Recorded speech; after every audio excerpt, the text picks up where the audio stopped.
প্রিয় মাতৃভূমিকে আল্লাহ হেফাজত করুক, রক্ষা করুক। কারা যে কোন দিক থেকে কোন খেলা খেলতেছে, যারা খেলোয়াড়, জনগণ তো জাস্ট হচ্ছে তামাশা দেখার।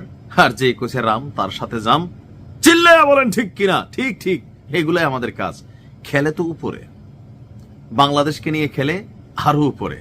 আমি জানি না যে আসলে কি ঘটতে যাচ্ছে। হুট করে ভারতের দ্বিতীয় বিশ্বযুদ্ধের কয়েকটা বিমান ঘাঁটি সচল করা, বাংলাদেশেরও লালমনিরহাটে পুরনো একটা বিমান ঘাঁটি সচল করা, এটার পরিপ্রেক্ষিতে ভারতের আবার অবস্থান হওয়া। হলদায়, পশ্চিমবঙ্গের হলদায় বাংলাদেশের খুব কাছাকাছি অঞ্চলে একটা নৌঘাঁটি নির্মাণ করা, সবকিছু মিলিয়ে পরিস্থিতিটা কিন্তু পজিটিভ না। এবং ভারত সরাসরি বলতেছে যে এই সরকার পাকিস্তানকে সাপোর্ট দিচ্ছে ভারতের বিপরীতে লড়াই করার জন্য। তাদের আর্মি টার্মি বিভিন্ন সবকিছু ইউনূস সরকার তারা আনতেছে, এগুলো কিন্তু ভারত অভিযোগ করতেছে, যদিও বাস্তবতা হচ্ছে ভিন্ন, কিন্তু অভিযোগ করতেছে। ইভেন বাংলাদেশকে এই মুহূর্তে সার্বভৌমত্বের হুমকি, নিরাপত্তার জন্য ভারত মনে করতেছে, কারণ পাকিস্তানের সাথে মেলামেশা, অপরদিকে চীনের সাথে মেলামেশা, যে দুইটা রাষ্ট্রই আপনার ভারত বিরোধী। তো সবকিছু মিলিয়ে হঠাৎ করে গতকালকে ভারতের সেনা প্রধান যিনি আছেন, জেনারেল উপেন্দ্র দ্বিবেদী, দ্বি আর ত্রি, যারা ভারত থেকে দেখেন একটু আমার জানাইন তো, কেন আমি অনেকের নামের শেষে দেখছি ত্রিবেদী, অর্থাৎ তিন বেদী, নাকি 3 নাম্বার জেনারেশন বংশ, আর একটা আছে দ্বিবেদী, তিনি কি দ্বিতীয়? জাস্ট জানার জন্য। যাই হোক, তিনি বলছেন যে যুদ্ধের জন্য ভারতের সেনাবাহিনী প্রস্তুতি নিচ্ছে, ভবিষ্যতে একটা যুদ্ধ বাঁধতে পারে, আর সেই যুদ্ধের জন্য ভারতের সেনাবাহিনী সম্পূর্ণ প্রস্তুত। গতকালকে রাজস্থানের জয়পুরে সেনা দিবসের কুচকাওয়াজ শেষে সাংবাদিকদের সাথে আলাপ করে তিনি এই কথা বলেন। তিনি বলছেন যে আধুনিক প্রযুক্তি, নতুন কাঠামো এবং দেশীয় অস্ত্র সরঞ্জামের উপর জোর দিয়েছে আপনার ভারত। ভারতীয় সেনাবাহিনী এখন সুপ্রশিক্ষিত সেনাবাহিনী, আধুনিক সরঞ্জাম এবং বহুমাত্রিক অভিযানের সক্ষমতা নিয়ে এগিয়ে যাচ্ছে। প্রযুক্তির ব্যবহার একজন সৈনিককে আরো সক্ষম করে তুলছেন। আত্মনির্ভরতা এখন আর শুধু লক্ষ্য নয়, বরং ভারতের জন্য একটি কৌশলগতভাবে অত্যন্ত জরুরি। তিনি বলছেন যে অপারেশন সিন্দুর একটা বাস্তবতা তৈরি হয়েছে, অর্থাৎ পাকিস্তানের সাথে সেটা। এই অভিযানের মাধ্যমে সেনাবাহিনী দ্রুততা, সমন্বয় নিখুঁত করার সক্ষমতা দিয়েছে। ভারতের দিকে শকুনেরা চোখ রেখেছে। ভারতের সার্বভৌমত্ব বিভিন্ন সময় হুমকির মুখে ঠেলে দেওয়ার চেষ্টা করছে। সেই ক্ষেত্রে ভারত শুধু বর্তমান চ্যালেঞ্জ মোকাবেলা করছে না, ভবিষ্যতে যে কোনো যুদ্ধের জন্য প্রস্তুতিও নিচ্ছে। সেই লক্ষ্যে নতুন করে কাঠামো গড়ে তোলা হচ্ছে, যেগুলো ভবিষ্যৎ চাহিদা অনুযায়ী সাজানো এবং প্রশিক্ষিত করা হচ্ছে।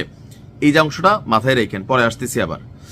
সেই লক্ষ্যে নতুন করে কাঠামো গড়ে তোলা হচ্ছে, যেগুলো ভবিষ্যৎ চাহিদা অনুযায়ী সাজানো এবং প্রশিক্ষিত। ভারতীয় সেনাবাহিনী সবসময় যে কোনো ধরনের হামলা মোকাবেলায় সবসময় প্রস্তুত, ভবিষ্যতে যুদ্ধের জন্য তারা সম্পূর্ণ প্রস্তুতি রয়েছে। আর কুচকাওয়াজ দেখে তিনি এই কথাই বললেন। যে অংশটার কথা বলছিলাম ওই অংশটা আসি। কাঠামো তৈরি করা হচ্ছে, পুরনো বিমানবন্দর চালু, নৌঘাটি, এগুলোই তাহলে সেই কাঠামো। এমনকি প্রত্যেকটা বাংলাদেশের ভেতর দিয়ে কোন রকম অস্থিরতা যেন না হয়। 7 সিস্টার্সে বিশেষ করে শিলিগুড়ি করিডোর, এটার নিরাপত্তায় ব্যাপক হুলস্থুল আয়োজন ভারতের। তো যে কোনো কিছু হইলে তারা মোকাবেলা করতে সক্ষম। বাংলাদেশ নিয়ে তার একটা বক্তব্য হচ্ছে, বাংলাদেশের যে সশস্ত্র বাহিনীগুলো, সেনাবাহিনী, বিমান বাহিনী, নৌবাহিনী, এবং বাংলাদেশের যে সশস্ত্র বাহিনীগুলা, ভারতের যে বাহিনীগুলা, তাদের মধ্যে যোগাযোগ কিন্তু চমৎকার চমৎকার। তিনি বলছেন যে সহযোগিতা হচ্ছে, আদান প্রদান হচ্ছে, কথাবার্তা হচ্ছে। এমনকি দুই বাহিনীর যারা ঊর্ধ্বতন আছেন তাদের মধ্যে আসলে কোনো শত্রু ভাবাপন্ন বা রিস্ক ফিল করা ওরকম না। তো তাহলে কেন এত প্রস্তুতি? এই যে কথাগুলো, তো ওইগুলো পজিটিভ ছিল। আসলে এটা হচ্ছে সম্পর্কের জায়গা থেকে রাখা।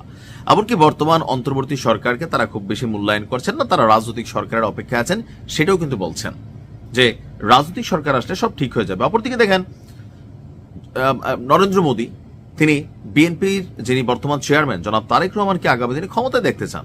তিনি মনে করেন তারেক রহমান আসলে সবকিছু ঠিক হয়ে যাবে। তো সবকিছু মিলিয়ে আসলে ভারত মনেই করতেছে যে কোনো সময় একটা যুদ্ধ বাংলাদেশের ভিতর দিয়ে ঢুকবে আর অবস্থান নিবে। তবে এই যুদ্ধে বাংলাদেশি মারা খাবে, আমরা মারা খাবো, কারণ আমাদের কিছু নাই তো ভাই।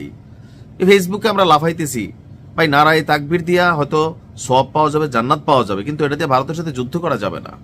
আমাদের মেশিনারিজ লাগবে। যার কারণে ডক্টর ইউনূস যখন যুদ্ধ বিমান কেনার কথা বলছেন পাকিস্তান থেকে, চীন থেকে, আমি সবসময় পক্ষে। কেন? সামরিক শক্তিতে যতক্ষণ আপনি ভরপুর হবেন না, কোনো দেশে আপনাকে গণবে না। এখন তো যুদ্ধ প্র্যাকটিক্যালি হয় না ভাই, আগে মিসাইল মারে, আগে ক্ষেপণাস্ত্র ছুড়ে। ভারতের কাছে আছে পারমাণবিকভাবে সক্ষম একটা রাষ্ট্র, এমনিও আছে বহুত, আমাদের কাছে ওই রকম কিছুই নাই। সো প্র্যাকটিক্যালি থট করতে হবে, সামরিক বাহিনীকে শক্তিশালী করতে হবে, আমাদেরও প্রস্তুত থাকতে হবে। ভালো থাকুন।